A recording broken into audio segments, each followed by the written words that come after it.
This is Flosstube number 8. My name's Naomi with the channel Belle Stitches Pirates. This is a channel mostly about cross stitch, although I do occasionally bring in other random things. This week I'm going to show you the whips I've worked on and talk a little bit about a couple of the challenges that I've been participating in. So we'll start with the first challenge. It is for the group Magazine Monthly Challenges. The goal of the group is to get stitching done, but also to focus a bit on the stitching from the many magazines that we often collect and then don't stitch from. I'm guilty of having many magazines and not even looking at them when I go looking for a new project. So the intention of the group is to do that. Twice a year they do a bingo board style challenge where they give you prompts. I believe the August-September one is an ABC challenge where you fit the name of the designer or the chart name or something on the project to the letters of the alphabet. January is called Bringo, B-R-R. There might be a third R. Basically, brr, it's cold, it's winter. So all the prompts are related to things like that. And then you made your bingo board and you selected one of your projects based on the prompt. So January 1st was a whip or a new start that is an indoor activity. January 2nd was your favorite whip. 3rd was a whip with blue. So for that one I picked Tropical Treasures, which has a lot of ocean in it. January 4th was a whip that makes you say brr, it's cold. For that one I picked my Polar Mandala by Chatelaine. I'm working on the Northern Lights. Even thinking about seeing the Northern Lights makes me think it's cold. January 5th was a whip that's in season. So something that reminds you of the time of year. And for that one, I picked my Christmas Club ornaments.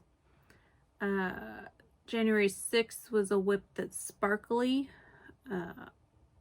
or had sparkle threads, beads, sparkly fabric. January 7th was stitch on your favorite fabric, so whichever whip has your favorite kind of fabric. The 8th was a new start with a house, or a whip with a house, and for that one I did Incomparable. January 9th was a magazine new start, and it was the only one that was a new start specific. So for this one, it made it kind of good that I had not filled up my no new starts categories, because I then had a spot where I could plug in a new start from one of my magazines that I was interested and willing to do. Then we have something that has a flower or a tree, and I've been kind of obsessed with land that I love and that has lots and lots of flowers. I'm in the strawberry patch at the moment, along with the little strawberry buds, and so needless to say, lots of flowers. January 11th was a whip with an animal. 12th was a whip that's an outdoor activity.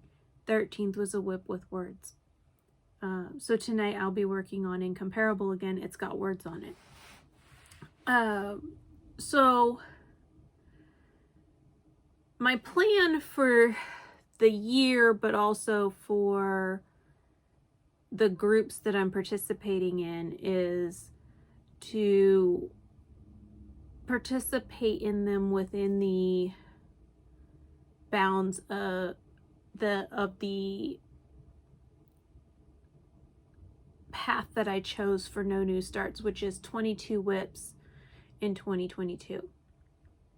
Now, I've only currently picked and declared 17 whips. The New Start magazine New Start that I'll be starting in the next day or so is going to be whip number 18, which will leave me four more slots that I could fill up. And I know that I will probably have at least one or two more that I start before something gets finished. Although I expect to finish my one of my Mill Hill kit that I've started, but you know, it's a small, so it's replaced with a small, and I have a whole pile of Mill Hill kits that I'll just replace it with a new Mill Hill kit. I like to have one of those on the go, just as something I can haul with me. I very rarely go to family events without a stitching project. When the rest of the family wants to just chill and chit chat, I have to have something, or chill and watch TV. I have to have something in my hands. I have to be doing something. They don't like me being on, they don't like you to look like you're distracted or ignoring everybody by being on your phone. That's very frowned upon. And I get it. It's rude. If you're hanging out and you're instead on your phone, well, yeah, it looks like you don't care to be there. So my solution to that is A, keep myself occupied with a Mill Hill kit. It's easy, it's portable. I don't have to worry about lots and lots of parts and pieces. And B, it does double duty in that it gets people talking, either about the subject matter of the Mill Hill kit, or even just, oh, that's really cool, or I did that, or I did some other crafting in, years gone by, or I still do. And so we get to talking about things, which is nice if there's not a known commonality between the attendees. So for my Bringo board, I did manage to, with the exception of the one mandatory New Start, keep everything to the specific projects that I have picked to work on this year within No New Starts. I'm also doing WhipGo, and for WhipGo I picked categories instead of an actual project. So number 2 this month was stitch 500 stitches in a single color. And so once it was called, then I looked at my projects and assigned Pandemic to it. And I'll tackle that at some point. Pandemic did not make it onto my Bringo board, so I should just pull Pandemic out and get the 500 stitches into it. Then number 19, which was the second number WhipGo called in WhipGo, is I had assigned the category to that as FFO2 projects. I've been to the store, I've gotten some supplies to continue with FFOing, but I also assigned my little Mill Hill kit that just needs beading to it. So my goal is to have that finished, completely beaded and FFO'd, along with another FFO project, probably more than just the 2, because I tend to batch my finishing. So, you know, cut things out, prep things. If they need gluing, glue them. You know, glue a bunch of stuff all at the same time. If it needs sewing, sew a bunch of things at the same time. So I kind of, not quite assembly line them because they're not all identical, but I try to put like tasks together. It also means that if I reach a roadblock with one thing, or, you know, get to a point where I need to sew and the sewing machine's put away, I sometimes put everything back in the bin and ignore it for another month. Anyway, so since I filmed last week, I have actively stitched, and that's, I did a bunch of sewing, a bunch of reading work. I have worked on ABC de la Brodeuse. I'm saying it wrong. Forgive me. I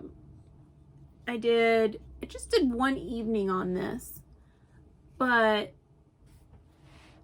it is coming along. I'll put a previous photo in here. I am doing a complete color conversion. So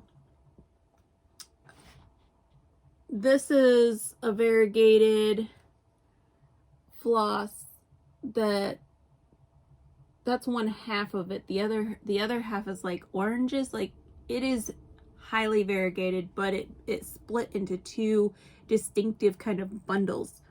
And then the alphabet and the words is a Silk of the Month by Dying for Cross Stitch. I think it was her May 2021. But she had one that was almost a solid of this orangey copper color, one that was almost a solid of the green, one that was almost a solid of the blue, and then one that variegated the three colors together. So you had the four skeins, and I'm just, for the capital letter, I'm using the highly variegated one that has all three colors, and then I'm picking one of the other ones that least resembles the large letter. So I'm stitching the large letter first, the capital letter first, and then I'm stitching the rest of the word. And then I've got a variety of other flosses. So this one is also a floss of the month, I think for June, and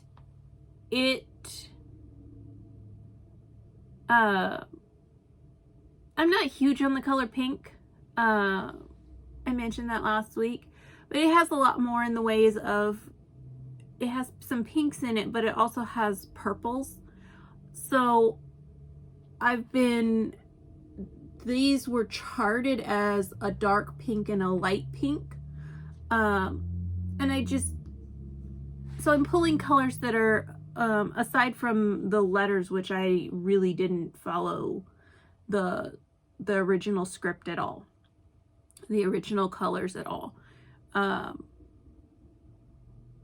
wanted to use my floss of the month. I picked the one that I liked, and then I am pulling from there, from the other colors that I picked, that were similar to the color scheme that it's charted. I went in and I picked, you know, as I come to something, you know, what do I think is gonna look good? And if it doesn't, I rip it out. So I think previously I had this done, and I'd started here, and I had Ada and, as my husband put it, butt in. because I was missing the button.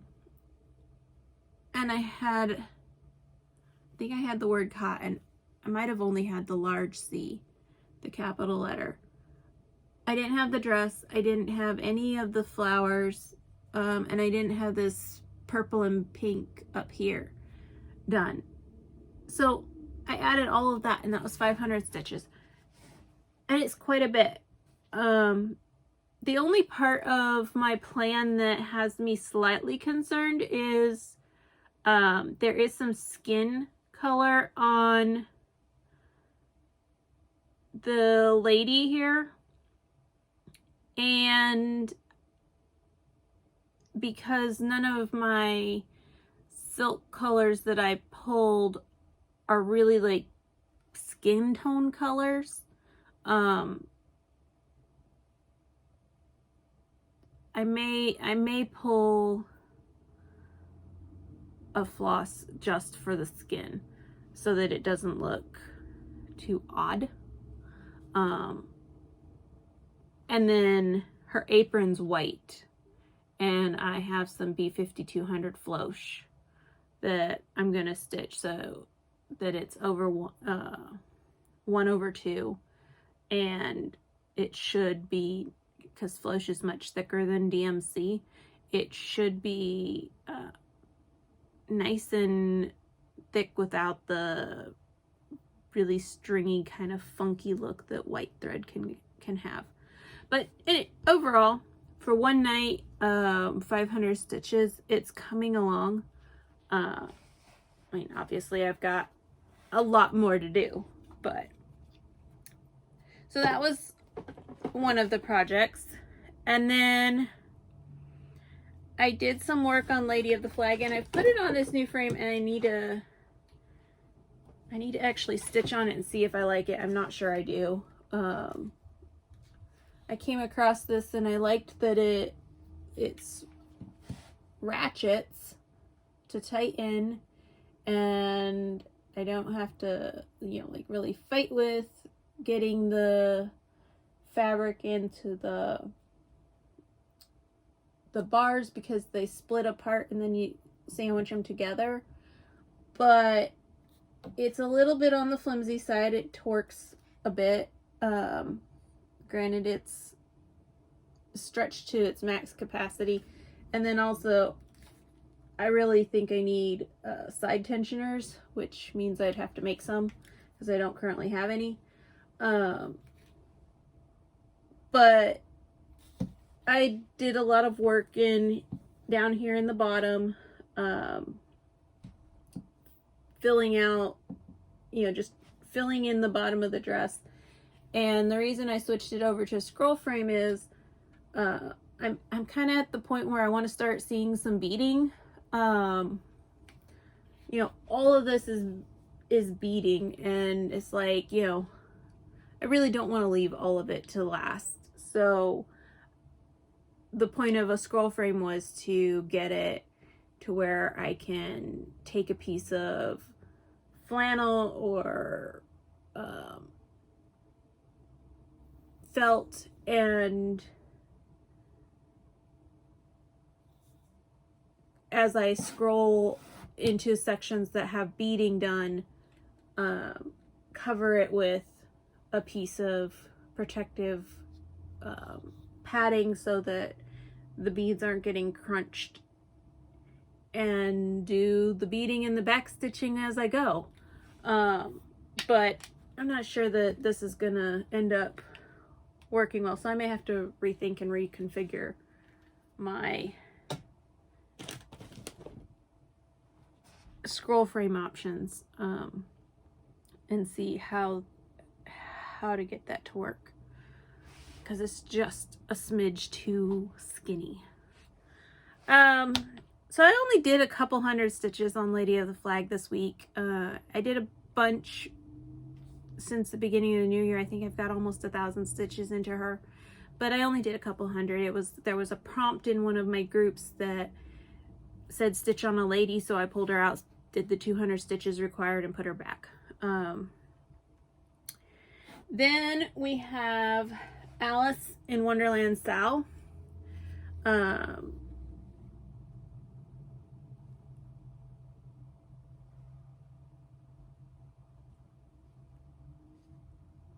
Sorry, she got called for a couple of prompts, and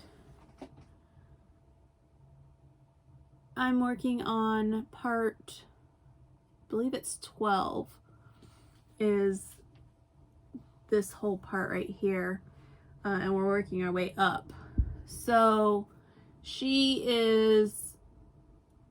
is the second time I've done part 12. The first time I didn't get very far. The first time I got, I think, most of this apron, and realized that I had oriented her in the wrong spot. I didn't check the small overlap sections on the pattern against this part. I don't know, immediately thought she went right above this queen, and so I stitched her like right in here and got all of one color done, and was like, hang on, there's not enough room, because this is the border right here from the previous section. So there's, you know, it's like there's supposed to be border, and there's supposed to be all this other stuff, you know, pig, and this is a plant, you know, there's supposed to be all this stuff next to her. It's not gonna fit. And then, you know, realized, oh, I used the wrong starting point from the overlap.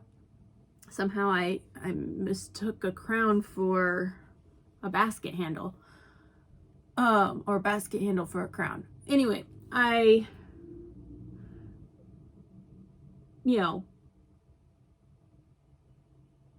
reached that point. I ripped out what I did and I put it away. Like, I didn't restart anything. I printed out a clean copy of the pattern so that I had, because I'd already highlighted it all. I'm like, I'm not trying to figure out what is missing stitches. I'm just gonna, I've ripped it all out. It's clear, it's clean, print a new copy of that one page. So all of this white and the little tiny start of green that I did is 500 stitches. Like I said, I did the prompt. There was a prompt that it called for. Did the prompt, and then I put her away. Then on my Bringo board, we have the prompt with the house, which means I could have worked,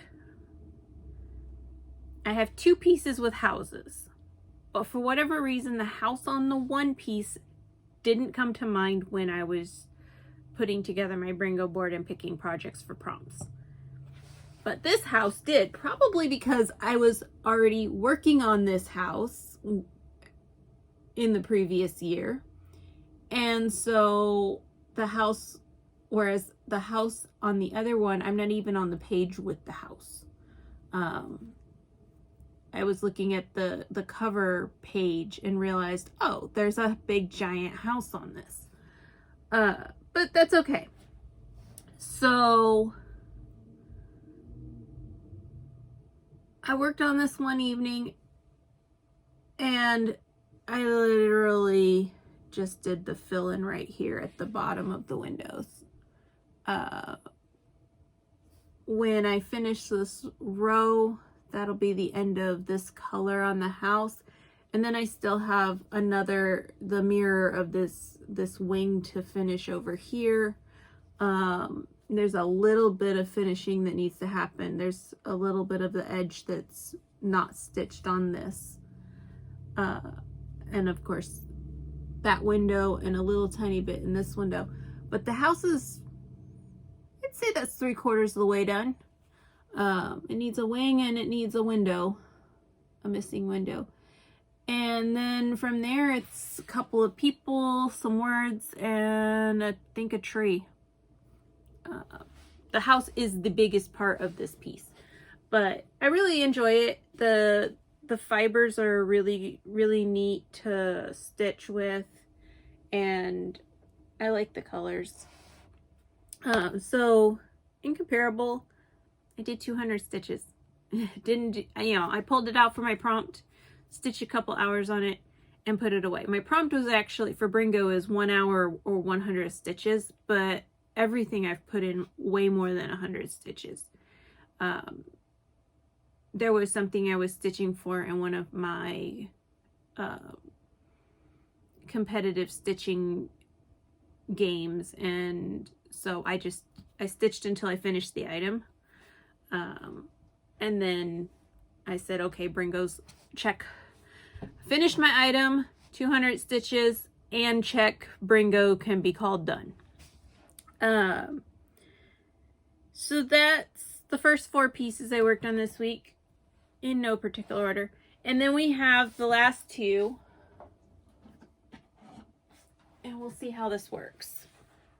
So this one is Polar Beauty Mandala, and I put in 400 stitches the other night, and the night before that I put in 300, and basically right now I am, if you'll remember, there was some gaps, like all this dark blue, bluish purple was missing, and I'd gotten my order of my Glorianas, and the one missing color is a Gloriana thread, and so I was going in and getting it caught up, and also it's much, because of how small, how much I have to magnify the photo, or the page, the PDF page, to be able to read the 1/1. It's a half page, and the thing's 170 by 170. It's tiny. And the 170 by 170 is over 2.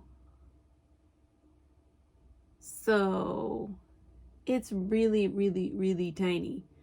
But so I started going back in and, filling in the missing Gloriana, and then it kind of, everything kind of does this swoopy thing, at least from the top a ways. So I'm working my way right now. This Gloriana color, you can see the very bottom line on the edge. I'm having a brain freeze moment on whether that's left or right for you. We're starting to get down to very small, I think about 12 or 15 stitches in a row of the color. And so this color is getting to its end of where it will taper off, and that's the center of that's the middle of it. So it'll extend down and then across. So I am nowhere. The center piece, I think I calculated, it's like almost 29,000 stitches. And I did 700 this week in 2 nights. It is going a little bit faster when I can just kind of fill it in. I have to be careful because symbols do look similar, and in particular the dark gray and the Gloriana, their symbols were identical except for their orientation.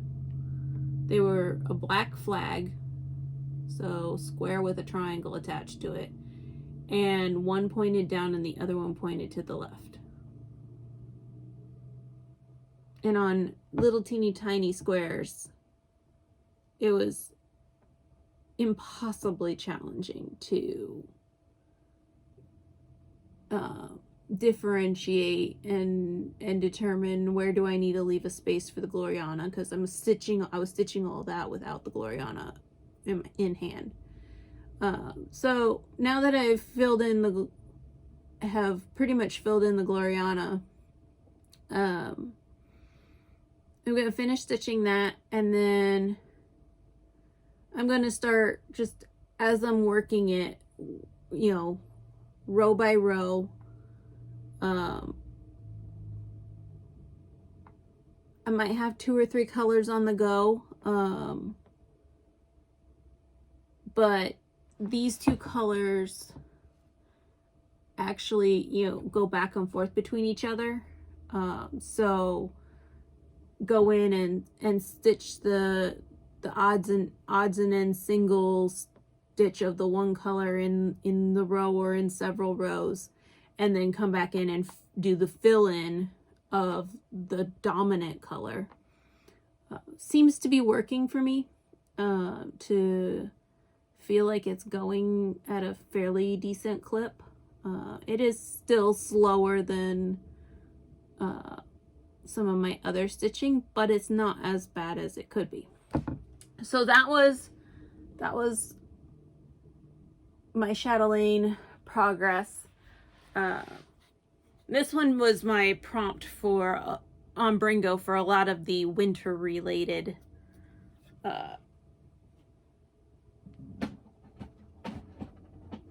pieces. And then my final piece, which I put the most into, is, let me get it lifted up.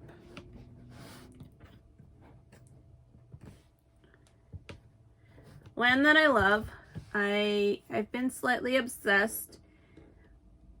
I suspect I will find, because I'm starting to get to the point where I'm like, not really feeling it so much anymore. So I probably will pull it off the Q-snap as soon as I finish this.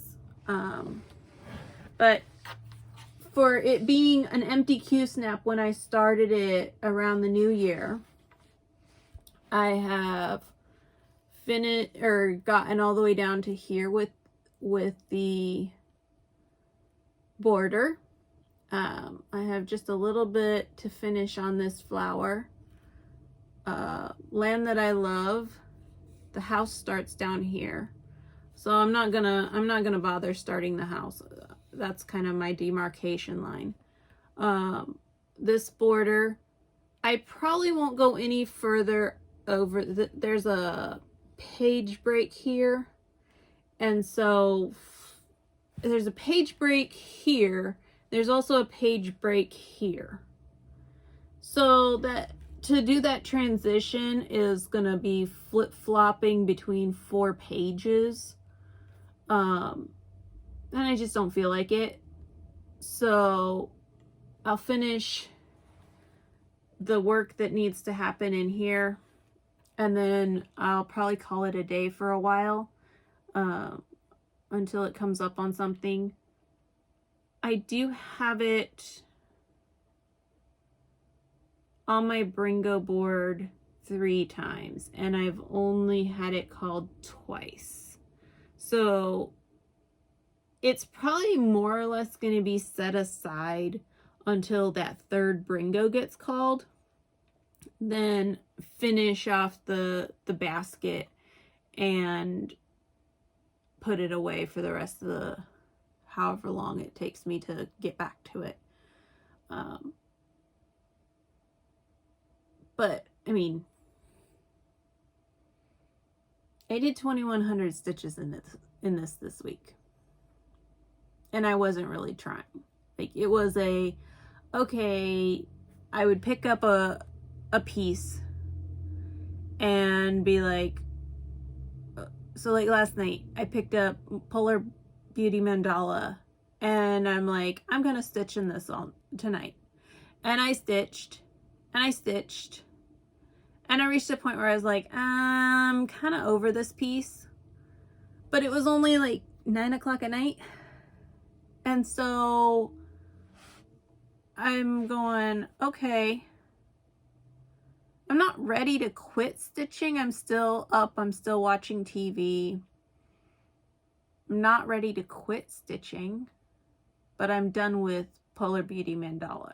If I push myself to go further with it, I'm going to get sick of it and not touch it for the rest of the year. So I set it aside and I pulled out, or I picked this one up. And because I have the two frame, or the two lap stands, I have them sit on the table and with whatever project is currently active. And I usually have one piece that is kind of a focusy piece. And that one ends up kind of living on a lap frame, and then the other lap frame ends up being the one that gets a new piece every night or two. So this one has literally been sitting on my table with its project bag just set underneath it for all of January. And then once I'm done with it, then it'll come off and it'll come off the Q-snap and be folded up and put in the bag until I take it out again for another go. But that's what I've worked on. Plans for next week: continue with Bringo, work on several work on my Whip Go pieces. That would be good. And just see what my challenges bring. No New Starts has... The challenges have been very kind of calm and quiet. They have a Zodiac challenge, and I still need to do one more prompt for that before it changes on the 21st to the next Zodiac symbol. Or character. I think they're doing the Chinese Zodiac. So the December-January one was the Year of the Rat. And you have, the lucky number, the lucky flower, the lucky color. And so I still need to do the prompt for I believe the flower. And I have a piece in mind for that, but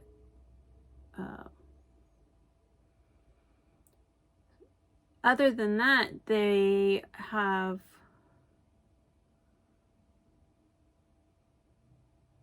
the occasional pop-up, but it's really just kind of get some stitching in. And so I just go in and I update my album each night with, I added this many stitches to this project.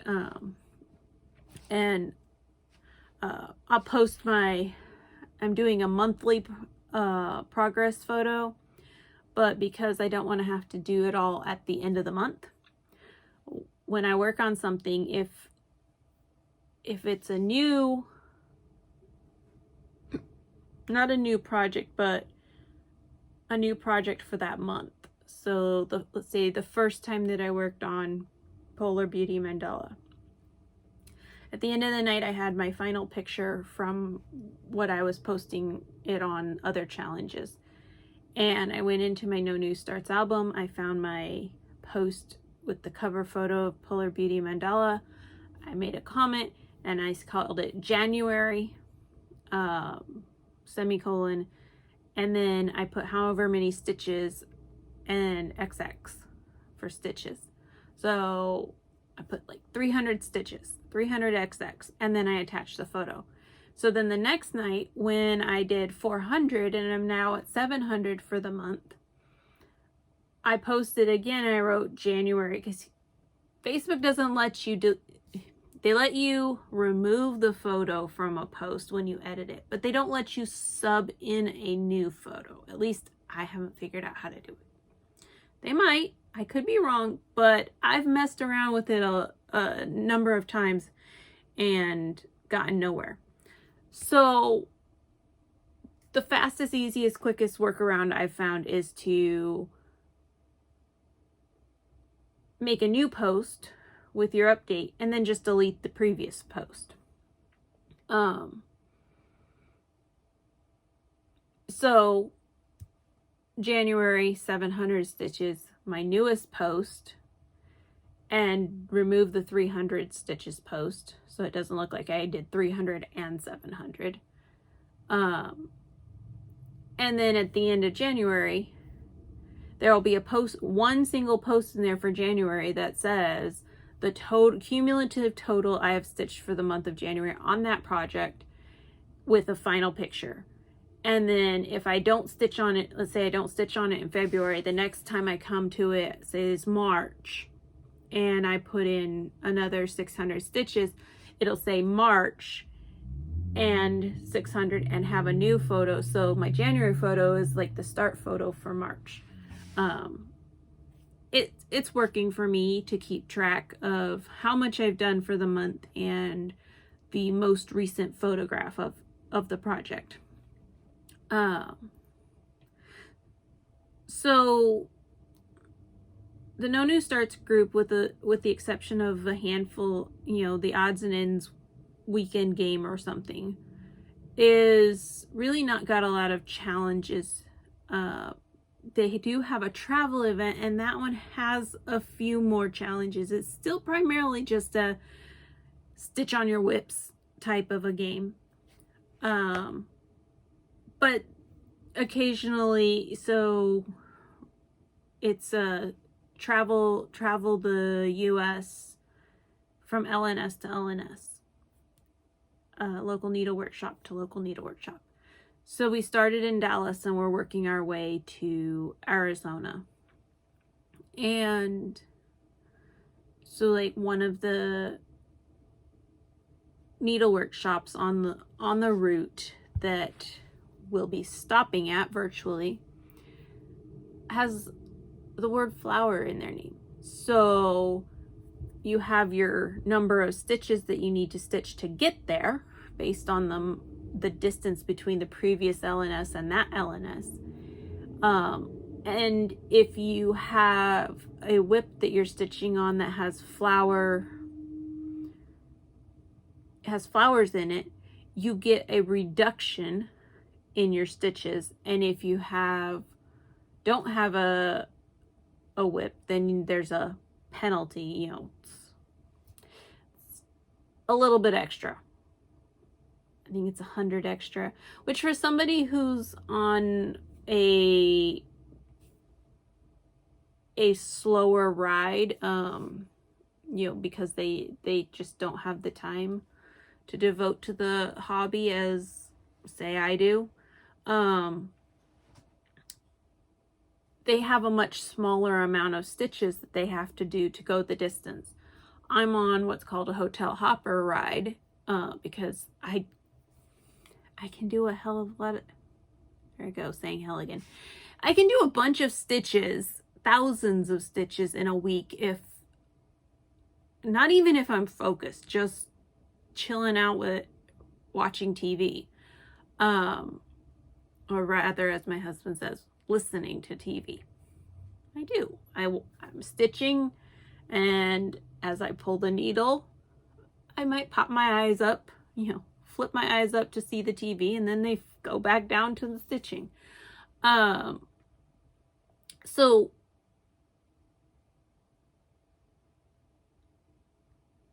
though there are some prompts there, but like for the most recent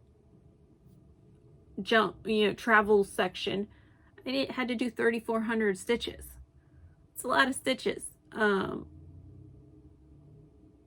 Somebody who's maybe doing a tent or a tow camper, they might only have 500. So the extra 100 stitches, if I don't have a project that has flowers on it that I want to put in 30 odd you know, 3,000 or so stitches. An extra 100 isn't going to kill me.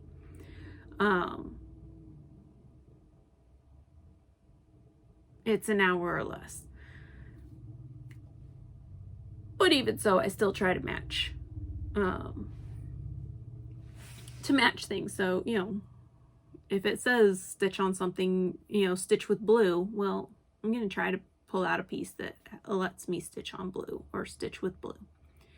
So next week's focus, keep going with Bringo.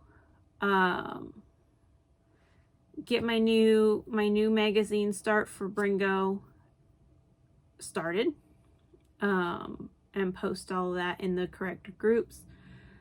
Continue with the travel group, heading on across the country. And then the final group that I'm involved in is called Hell's Kitchen, or Hell's Stitchin' is really what it is. But it's based off of Hell's Kitchen. You know, you're an up-and-coming restaurant, and that kind of dictates or channels my stitching in terms of quantities. Right now, the event has an event for a big catering order, and so it's coordinating with the rest of my team members to make sure that we're not stitching everything except the fries, and then one person has to sit there and do a bunch of fries because you can only have one person on the fryer. Or, you know, making sure we don't run out of ingredients. So, okay, we're getting low on this and we still need to make 6 fries, but we're going to run out of oil. So who wants to take on making some more, you know, stitching for some more oil while I'm frying? Or who wants to fry while I stitch for oil? It's fun. Fairly intense. It's certainly getting a lot of stitches put into my whips. So that is what I worked on this week. I do not have any haul that came in. What I do have for haul to show you, way back, probably in October, November,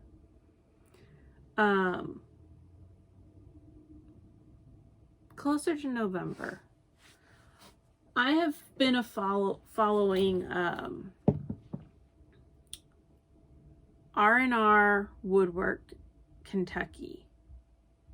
I'll put the link to their Instagram and their website in the description box. The wife's a cross stitcher. The husband does woodworking and also works locally with his fire department. I think he might be a volunteer fireman or a relief fireman. Let's just say he was kept busy when the tornadoes went through the Midwest. And they're out of Kentucky. So it started out, his wife had, you know, made some comment about, you know, needing something to work on her or deal with her threads. And so he made, and I've got 2 of them, he made thread winders. And this one's the 18-inch, and you stick your thread in the middle and you just wind it around until it's all done. Your skein is all done, and then you clip it and you can attach it to a floss drop or something like that. It is awesome. It's not quite the right length for me. It's kind of odd because I wouldn't say I'm frugal in the sense that I'll take it down to the tiniest tail and like I'm you know, it's a point of pride to see how little thread I end up throwing away. Even with my silk thread, which I am more conscientious about. I stitch until it's short enough that it's starting to get uncomfortable or difficult, and then I tie it off. But there's something about winding this and not having, and having a little tail of thread to end up with even lengths that just bothers me. So I don't use it for my skeins of like DMC. Those I just take and, you know, unwind it and then match the two ends and fold it in half, and then match that, fold it in half and match that and clip, so that I get 8 strings. So I divide them into 8. And the reason I think that there's that issue of it being a little off and you having that 3 or 4 inches of waste, if you use these, is this is an 18 inch. 18 inch times 2 is 36. But DMC comes by the meter, which is 39 inches. So 8 meters divided in 8ths is 1 meter, which is 39 inches. Which means that this is about 1.5 inches too short. Sorry, as I throw things around. 1.5 inches too short to evenly split a DMC skein. But I have a giant cone of black. I have a cone of ecru, a cone of white.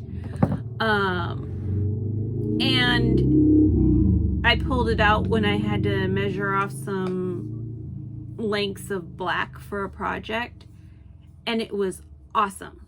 And then this one would be for say your overdyes where you don't want to do a loop start. It's a 9 inch, and I really enjoyed the winders. I just am not utilizing them as much as I maybe thought I would, for the reason that my overdyes, I tend to, especially my silk hanks, I tend to untie them and carefully lay them out into kind of a circle and look at them and see where the color breaks, and then cut it in even lengths.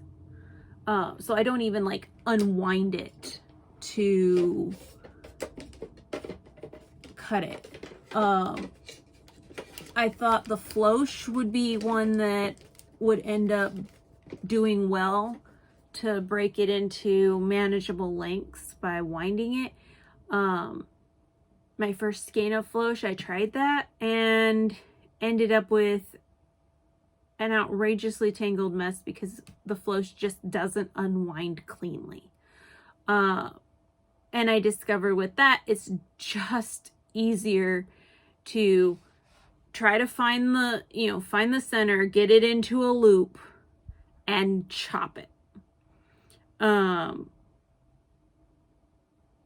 your lengths are going to be right around the correct length. Over time, as people found him, saw his wife using the tools, and it's become a little nice little side business. What he got asked to by quilters was to make a clapper, and I bought a couple of clappers for my sewing, and then he posted a picture, and you'll notice this one's got odds and ends of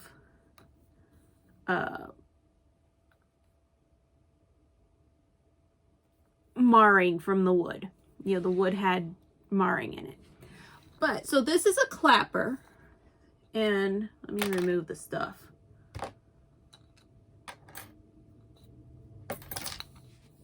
And it's got drilled into it holes to put your scissors.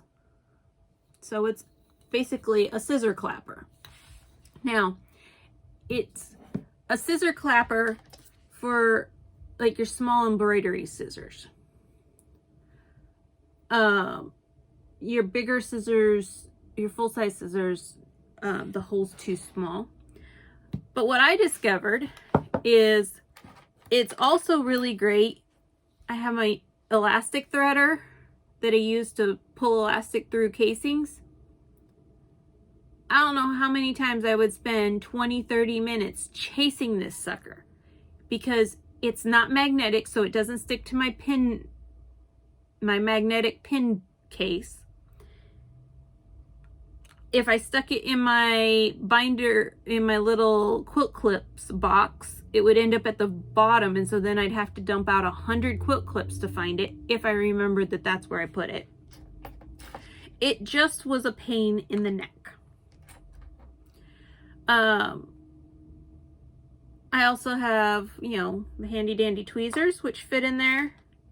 And then I have these little plastic guides to help when you're I use them when I'm sewing to help hold fabric down in place that's wanting to slide, or if I've got a really bulky section.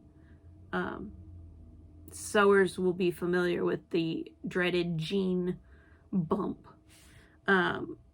You can use it to apply pressure, and it'll actually start to slide under the foot, whereas your finger just gets in the way, or you run the risk of sewing your finger. Like, it's all kinds of dangerous. This can get in. The end is 1/4 of an inch, so you know, can help you with eyeballing your distances if you're needing that. It's also got a slot to tie on elastic and use it as a elastic threader. I use it primarily for sewing to put, you know, to help guide the fabric through in small spots. And it just sits on my table, and out of all the pieces I've gotten, the clappers, the thread winders, and this, I got one of the early demo models. He posted it, and I was like, I love it, imperfections and all, can you send me one? And he did. It's reasonably priced. It's all natural woods.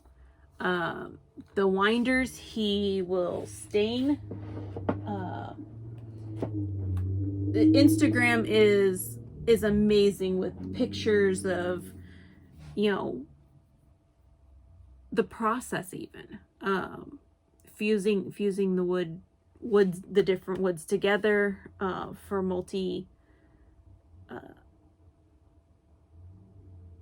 you know, if you want 2 different kinds of wood to get a specific effect. And for something that's handmade and hardwood, or, you know, natural wood, solid wood to boot, it's awesome. And to make it even more amazing, they also offer bags of their wood shavings from the milling process. Some of it's just like a mixed bag, you know, but people have found that the wood shavings make a really great alternative to like walnut shells for stuffing ornaments, or pillows. And you just contact them, and you know, depending on the demand, you may get put on a waiting list if you want a specific kind of wood that may also require, you know, a little more of a wait. But the winders, I didn't have a wait for. I was able to order those directly from the website.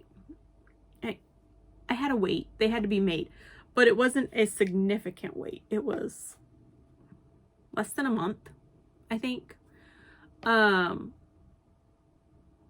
The clappers, I went on a waiting list, and it was like I was number 90 or something. And I want to say it was about 2 months later that I got contacted and told, hey, you know, your number's up. Do you still want it? Like, they checked with me to see if I still wanted the clappers I had ordered. And then they sent me the official invoice with shipping. And I paid it, and within less than a week, I want to say closer to 48 hours from the time I paid. So when they contacted me to say, hey, your number's up, it was not just your number's up, it was your number's up and we are already putting your clapper specifications into queue, into the order process, into the making process. And so by the time I paid it and turned around and blinked, I was getting a shipping notice. So amazing work, amazing products. If you've got something that you'd like made, and you know, you can describe what you need it to do, or you know, sketch it out. It may take a while to get through the fine tuning and playing with it detail, you know, stage, but the scissor clapper came about because somebody said, hey, that clapper looks like it's the perfect size to hold my scissors, it just needs holes. So then it was, okay, well, what size hole works best? Like I said, I love the products, and even though I don't put the winders or the clappers to use as often as I do my scissor holder, they're amazing. They're lovely just to look at. The winders stand with my rulers and are lovely to look at.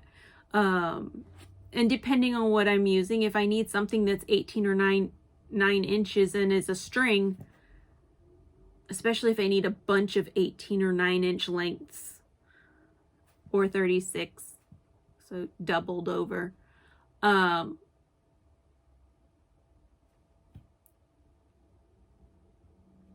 that's what I'll be grabbing, you know, going for, versus my previous method, which was to grab a ruler and wind it around the ruler. Similar concept, a much nicer, you know, little tool, and it didn't slide off the end, which was notorious for my rulers. So, shameless little plug for them. As I said, I'll put their contact information, their Instagram, their website page down below. And I'll see you back here next week.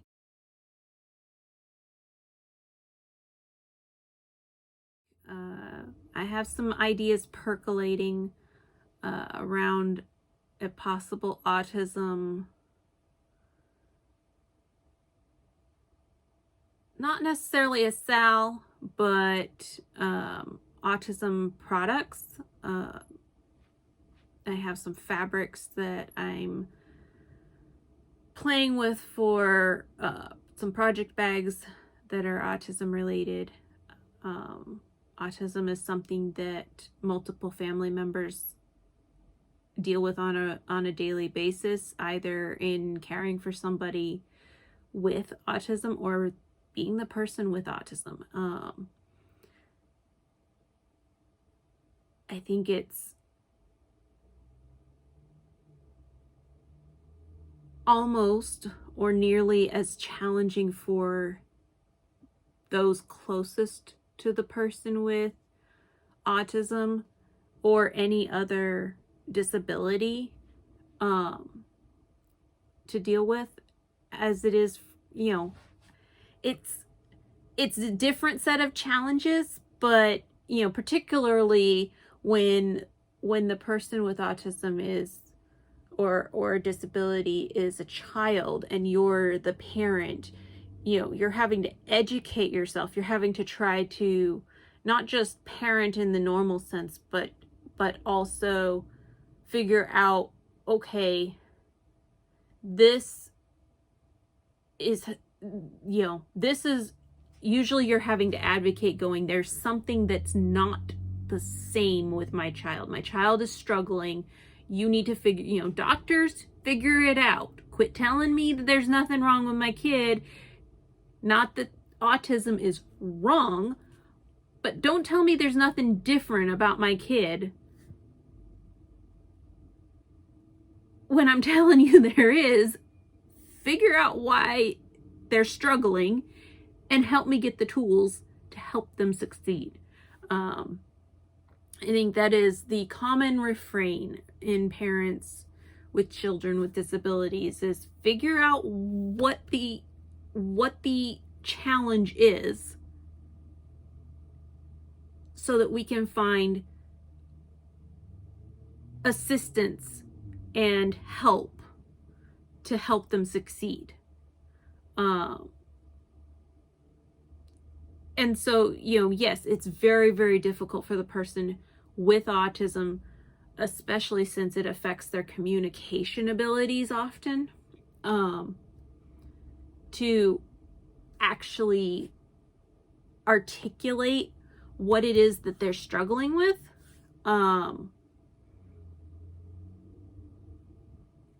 But it's also equally frustrating, challenging, and exhausting for the parents, the caregivers, the advocates, to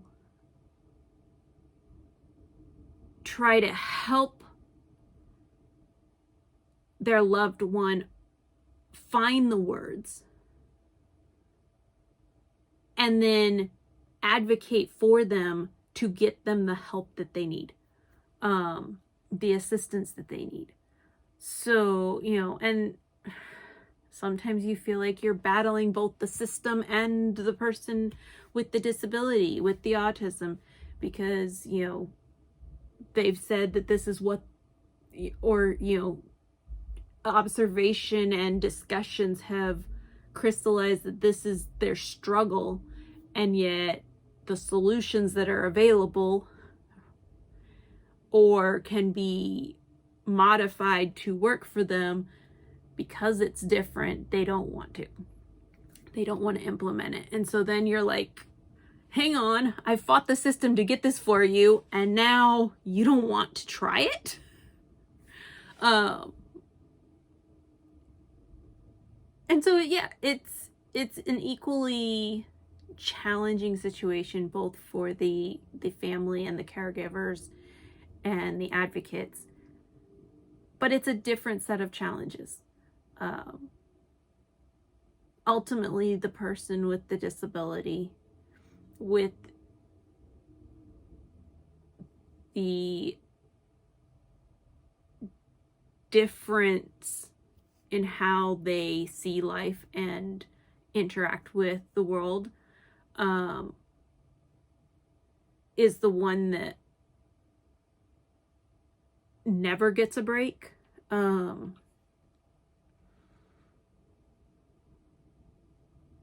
And it goes in waves for the caregivers. It goes in waves for the person with the disability.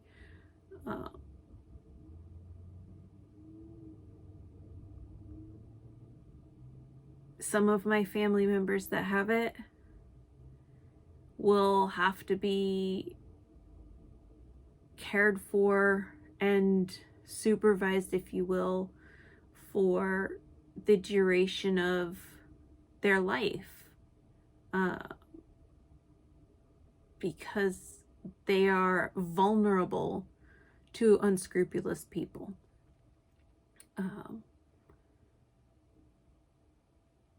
Others with early interventions and aggressive assistance in their formative years may reach a point where they can be mostly independent. I have other family members who, as they age, they've been independent, but as they age, they're finding it harder and harder to navigate the world through the lens of their autism view, the way their brain processes things. And for them, they're looking at going from an independent living situation to more of a supervised caregiver situation. They just are no longer feeling safe and secure and comfortable in the world without that protection of somebody that they know has their best interests and their well-being in mind and isn't going to allow them to be taken advantage of or steamrollered into making a decision that they didn't understand. And so it's amazing that there is more and more awareness, but there's a long journey left to go. And so I'm working on figuring out some products to offer, particularly during a couple of months that are either autism specific awareness months, or one is a mental health awareness month, that a portion of the proceeds will go to a couple of charities. So I'm working on that. I contemplated setting it up as an official sal with an official pattern, but I haven't found one that I like, to be quite honest. I know that the Jessie Watson sal is Jessie Watson autism sal has been going on over the last year, and my big challenge is that I like samplers, but I like samplers that are kind of not traditional. Land That I Love is a sampler. It's got an alphabet. It's got borders.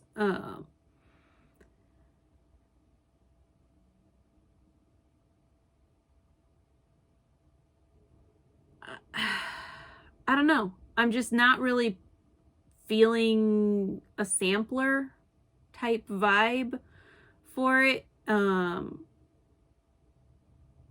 then I thought, well, maybe find something that reminds me of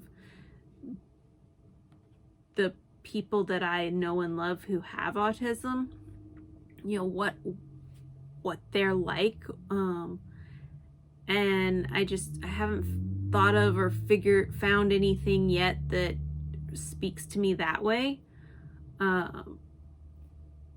So a formal sal is something that not certain will happen, but for sure I'm going to put together some products to sell with a donation being made based on those sales. And then the non-autism specific items may also have a donation for the month of such and such. I believe it was April and July and possibly October were the months that I saw. For Autism Awareness, Canada has a completely different month than the US. And I'm like, well, that's cool. Two different times of the year to bring it to people's attention and bring awareness. This has gotten really long. I've gotten really long-winded. We'll see if I can narrow down some of the rambling, and also narrow it down in further weeks. My goal is to try to keep it under 45 minutes if I'm doing it weekly. We'll see how it goes. I will talk to you soon, next week this time. Hopefully it doesn't take me 2 whole days to get the video edited and uploaded to YouTube this time around. Might have been 3. I filmed on Thursday. Friday I was having trouble with editing. I lost my whole editing file and had to start over. And then Saturday I think I finally edited it, and Sunday I think I finally uploaded it. It was a process last week. Anyway, I will talk to you next week, and stay safe, stay warm, stay healthy. Bye.